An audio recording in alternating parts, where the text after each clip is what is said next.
Hello. Hope you're doing well. Alright, YouTube thumbnail testing, or A/B testing as some would call it.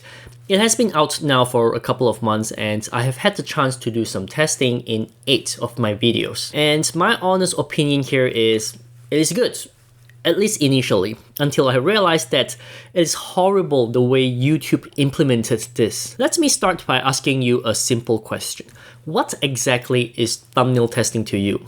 It is basically comparing 2 or 3 thumbnails, then checking to see which one has a higher click-through rate, am I right? That was my initial thought and I instinctively think that is what it is for. So when I did my testing, I looked at test results, see which has the higher percentage, then select that as the winner. That is how the feature is meant to help. I give YouTube 3 thumbnails, they test it out for me by swapping at random times, then run the test for me. If you have been using TubeBuddy's A/B thumbnail testing, that is how it works as well. In fact, that is what anyone with common sense would think when we say A/B testing. Ask any UI UX designer and they will tell you that too. But YouTube, for whatever reason, decided that the thumbnail should measure watch duration instead of click-through rate. I mean, why? How on earth can a thumbnail decide someone's watch duration? So this is what YouTube has to say. How is the winning thumbnail selected? The winning thumbnail is selected based on the highest share of a video's watch time. But why is watch time share used? Great thumbnails don't just get viewers to click. They also help viewers understand what the video is about so that they can make informed decision of what to watch.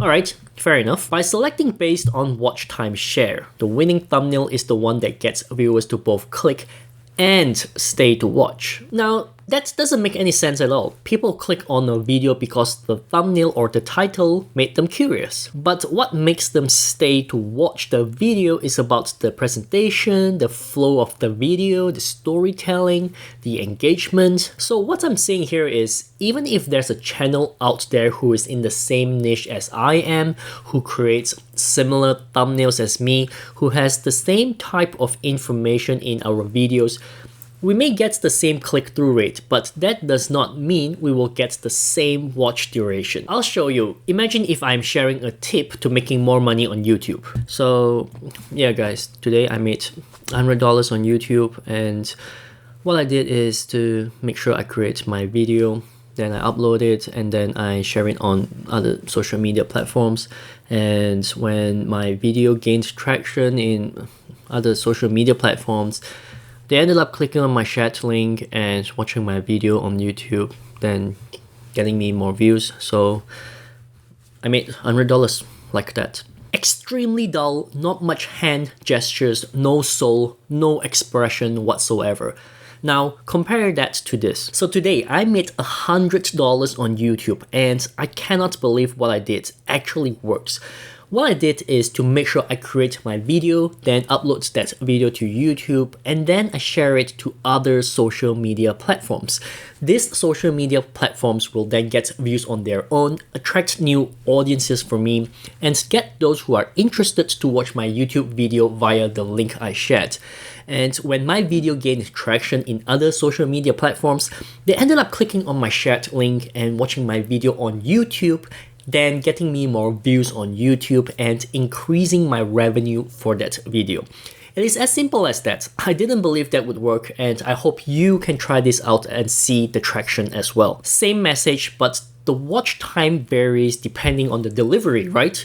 So I honestly don't think YouTube got this right at all. The thumbnail has got nothing to do with watch duration, even if the creator nailed the thumbnail and delivered the promised value. But YouTube did not end their explanation there. They have more to say. They state that additionally, YouTube's search and discovery systems consider both when ranking videos.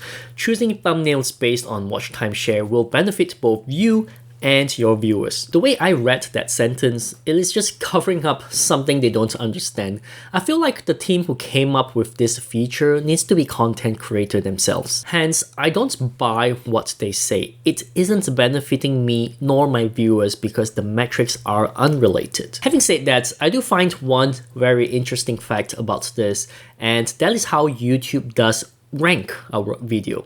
This is something that I have had suspicion on for years, that I think that some videos are ranked much like the Google algorithm. And I strongly believe that big channels that have created one or more successful videos, their channels are ranked secretly. So say if I were to create a video of the same topic as Nate Black, then my video will not get as much impression as his, because his channel is ranked higher than mine, and therefore the videos he creates will have the advantage of getting ranked higher. Of course, this is just my speculation, but that particular sentence from YouTube about ranking videos, it kind of tells me that it does exist and is hidden from us. Anyways, that's what I found from YouTube thumbnail testing, and sad to say, I didn't even notice it until recently. But not only that, another big problem with YouTube thumbnail testing is it doesn't benefit small channels. In order to have thumbnail testing perform efficiently, you actually need a big sample size data. For example, most of my thumbnail testing takes at least 2 weeks to conclude, and often it ends with no conclusion, so that's a big waste of time. But that's because my sample size is small, meaning my videos aren't getting enough impressions for YouTube to do substantial thumbnail testing. And who is responsible for giving me more impressions? YouTube, of course. And here's the thing. If you're a small channel and you don't get as many impressions because your channel isn't ranked yet, then this whole thumbnail testing is useless to you. Your sample size is just too small to make any proper conclusion, which is very counterintuitive because I thought thumbnail testing is for small channels, but turns out it is really for the big players again. I know, shocking, right? I don't know why, but when I first heard about thumbnail testing from YouTube, from the big content creators out there who got invited to test this feature, like Mr. Beast, I was given the impression that they are to measure click-through rate. And when I look back at what Mr. Beast posted when he first started testing this, I think even he got confused about what YouTube's A/B thumbnail testing is all about.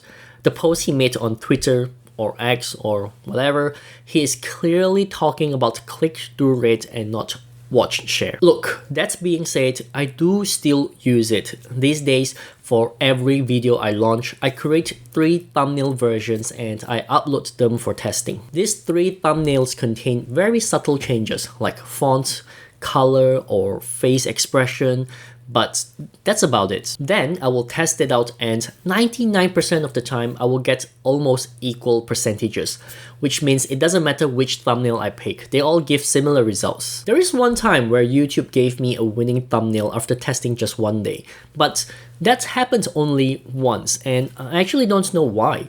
Just take a look yourself. They're all the same thumbnail. I just tilt one and turn another one upside down. I guess it does increase click-through rates, but again, I don't see how that will affect watch time. Unless, of course, the formula is as simple as taking the click-through rate plus the watch time, then giving a final score to that thumbnail to determine the winner. So that means, assuming watch time stays constant because the video style is only capable of doing so much, then the deciding factor of a winning thumbnail automatically becomes the click-through rate. So I guess, in a way, it is still the click-through rate, and we're back to the correct way of A/B testing. Look, you can see how confusing this is, and YouTube needs to be a little more transparent and be straightforward. Maybe for once, stop working with big channels who have the added advantage and work with small channels who really want to see if new features introduced can indeed help channels grow. Big channels are already established. They don't need these tools, but small channels do. So the very least you can do, YouTube, is to spend those billions of dollars you have to implement a feature that is made specifically for small channels. Big channels can help sustain YouTube. They don't need as much help. Small channels though, if you help us grow our channel to become the next big channel, then that benefits YouTube in the long run because the pool of big channels just gets bigger. It's a win-win situation if you ask me.